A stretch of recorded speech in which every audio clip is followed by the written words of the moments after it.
বিরল মুসাফিরদের সম্মানিত গণমানুষের লিডার বিশিষ্ট আলেমে দ্বীন জনাব অধ্যক্ষ মাওলানা এ.কে.এম. আফজালুল আলম বক্তব্য রাখছেন।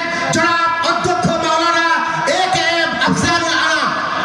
গণমিছিল পূর্বক এই সমাবেশের সম্মানিত সভাপতি, আরও অন্যান্য নেতৃবৃন্দ এবং 11 দলীয় জোটের নেতৃবৃন্দ, আমার সামনে তৌহিদি জনতা, আসসালামু আলাইকুম ওয়া রাহমাতুল্লাহি ওয়া বারাকাতুহু। ওয়ালাইকুম আসসালাম ওয়া রাহমাতুল্লাহ। আসলে আর কতদিন আমরা রাজপথে থাকব?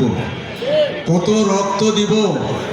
17 বছর 16 বছর ধরে আমরা যেভাবে সারা দেশে আয়না ঘর থেকে শুরু করে রাজপথে এলাকার মফস্বল পর্যন্ত আমরা যেভাবে কষ্ট করেছি আর কষ্ট করতে চাই না, ঠিক কিনা?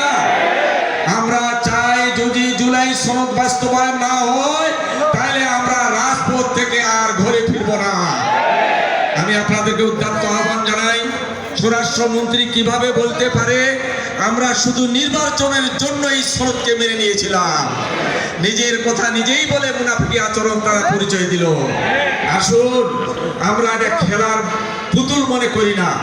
আমি আপনাদেরকে বলতে চাই, বিশেষ করে দিনাজপুর জেলাবাসী 11 দল সহ সকল তৌহিদি জনতা যা কর্মসূচি আসবে কেন্দ্র থেকে, আমরা পঙ্খানুপঙ্খভাবে কেন্দ্র কর্মসূচি পালনের জন্য আমরা প্রস্তুত থাকবো, ঠিক আছে কিনা?